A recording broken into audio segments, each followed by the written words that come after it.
ರಂಗೇರ್ತಾ ಇದೆ ಬೆಳಗಾವಿಯ ಲೋಕಸಭಾ ಕ್ಷೇತ್ರದ ಅಖಾಡ. ಬಿಜೆಪಿ ಅಭ್ಯರ್ಥಿ ಜಗದೀಶ್ ಶೆಟ್ಟರ್ ಭರ್ಜರಿ ಪ್ರಚಾರದಲ್ಲಿ ತೊಡಗಿಕೊಂಡಿದ್ದಾರೆ. ಶೆಟ್ಟರ್ ಪರವಾಗಿ ರಮೇಶ್ ಜಾರಕಿಹೊಳಿ ಭರ್ಜರಿ ಮತಯಾಚನೆ ಮಾಡಿದ್ದಾರೆ.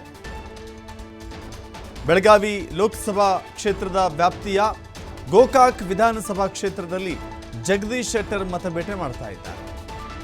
ಜಗದೀಶ್ ಶೆಟ್ಟರ್ಗೆ ರಮೇಶ್ ಜಾರಕಿಹೊಳಿ, ಮಹಂತೇಶ್ ಕವಟಗಿಮಠ ಸೇರಿದಂತೆ ಇನ್ನುಳಿದ ಅನೇಕ ಜಿಲ್ಲಾ ಮಟ್ಟದ ಬಿಜೆಪಿ ನಾಯಕರು ಮುಖಂಡರು ಸಾಥ್ ಕೊಡ್ತಾ ಇದ್ದಾರೆ. ಅದರ ಮೂಲಕ ಜಗದೀಶ್ ಶೆಟ್ಟರ್ ಅವರ ಗೆಲುವಿಗೆ ಶ್ರಮಿಸ್ತಾ ಇದ್ದಾರೆ. ಮೂಲಕವಾಗಿ ಆತ್ಮೀಯವಾಗಿರ್ತಕ್ಕಂಥ ಸ್ವಾಗತ ಬಯಸುವನಾಗಿದ್ದಾನೆ. ಹಾಗೆ ಸನ್ಮಾನ್ಯ ಶ್ರೀ ML ಮುತ್ತಣ್ಣವರು ಸರ್, ಮಾಜಿ ಶಾಸಕರು ಗೋಕಾಕ್, ಇವರನ್ನು ಕೂಡ ಎಲ್ಲ ಬಿಜೆಪಿ ಕಾರ್ಯಕರ್ತ ಬಂಧುಗಳ ಮೂಲಕವಾಗಿ ಸ್ವಾಗತ ಬಯಸುವನಾಗಿದ್ದಾನೆ.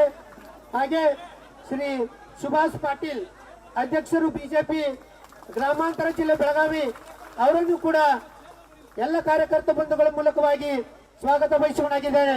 ಕರ್ನಾಟಕ ರಾಜ್ಯದ ನೀವು ಬಂದಿರಬಹುದು.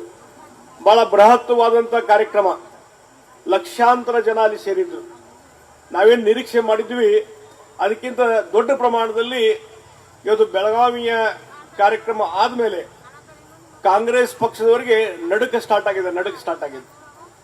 ಹೀಗಾಗಿ ಇವತ್ತಿನ ಚುನಾವಣೆಯಲ್ಲಿ ಜನ ನಿರ್ಧಾರ ಮಾಡಿದ್ದಾರೆ.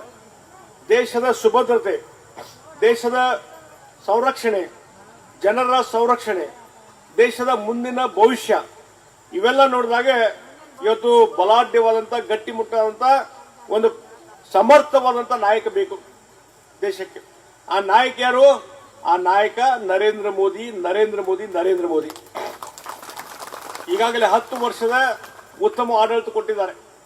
ಯಾವುದೇ ಭ್ರಷ್ಟಾಚಾರ ಇಲ್ಲದ್ರೆ, ಯಾವುದೇ ಒಂದು ಕಪ್ಪು ಚುಕ್ಕೆ ಇಲ್ಲದ್ರೆ ಅತ್ಯಂತ ಪ್ರಾಮಾಣಿಕವಾದಂತಹ ಉತ್ತಮ ಆಡಳಿತ ಕೊಡುವಂತ ಕೆಲಸ ಇವತ್ತು ಯಾರಾದರೂ ಮಾಡಿದ್ರೆ ದೇಶದಲ್ಲಿ ಅದು ಸನ್ಮಾನ್ಯ ನರೇಂದ್ರ ಮೋದಿ ಅವರು.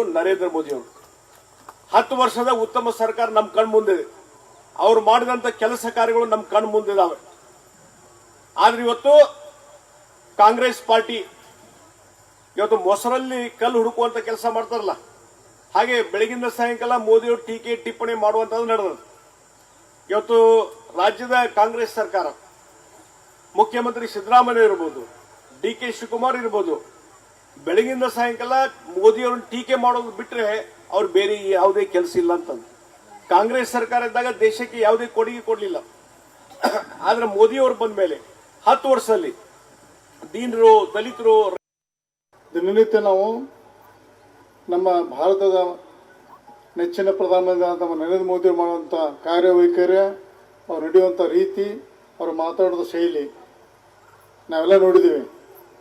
ಆದರೆ ಇಲ್ಲಿ ಕಾಂಗ್ರೆಸ್ ಪಕ್ಷದ ನಾಯಕರು ಮಾತಾಡೋದ ಶೈಲಿ, ಅವ್ರು ಮಾತಾಡೋದ ದೃಷ್ಟಿ, ಅವರು ದಾಟಿ ಒಂದು ಕೆಟ್ಟ ಸಂದೇಶ ಕೊಟ್ಟು ಇಡೀ ರಾಜ್ಯ ದೇಶದಲ್ಲಿ ಕಾಂಗ್ರೆಸ್ ಇರೋದು ಕರ್ನಾಟಕ ಮಾತ್ರ ಅಂತ ಶಬ್ದ ಅವ್ರ ಬಾಯಲ್ಲಿ ಬರ್ತವೆ. ಇದು ರಾಷ್ಟ್ರ ಚುನಾವಣೆ ಅಲ್ಲ, ಇದು ಕರ್ನಾಟಕ ಚುನಾವಣೆ ಅಂತ ಒಂದು ಮನಸ್ಥಿತಿಯಲ್ಲಿ ಅವರು ದಿನನಿತ್ಯ ತಮ್ಮ ಚುನಾವಣಾ ಪ್ರಚಾರ ಮಾಡ್ತಾರೆ.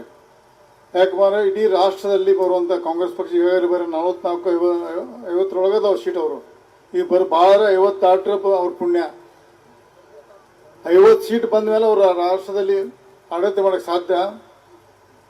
ಈಗ ರಾಹುಲ್ ಗಾಂಧಿ ದಿನ ಹೇಳ್ತಾರೆ, ನಾವು ಅದನ್ನು ಮಾಡ್ತೀವಿ ಇದನ್ನು ಮಾಡ್ತೀವಿ ಅಂತ ಹೇಳ್ತಾರೆ. ಹೆಂಗೆ ಅವರ ಚುನಾವಣೆಯಲ್ಲಿ ಸ್ಪರ್ಧೆ ಮಾಡಿದೆ, ಅವರು ಒಂದು ಕಡಿಮೆ ಮೆಜಾರಿಟಿಗೆ ಕಡಿಮೆ ಸೀಟ್ ಚುನಾವಣೆ ಸ್ಪರ್ಧೆ ಮಾಡಿದ್ದಾರೆ. ಮತ್ತು ಅವರು ಬಹಳಷ್ಟು ಆರಿಸಿ ಬರೋದು 50ಕ್ಕಿಂತ ಕಡಿಮೆ ಸೀಟುಗಳು.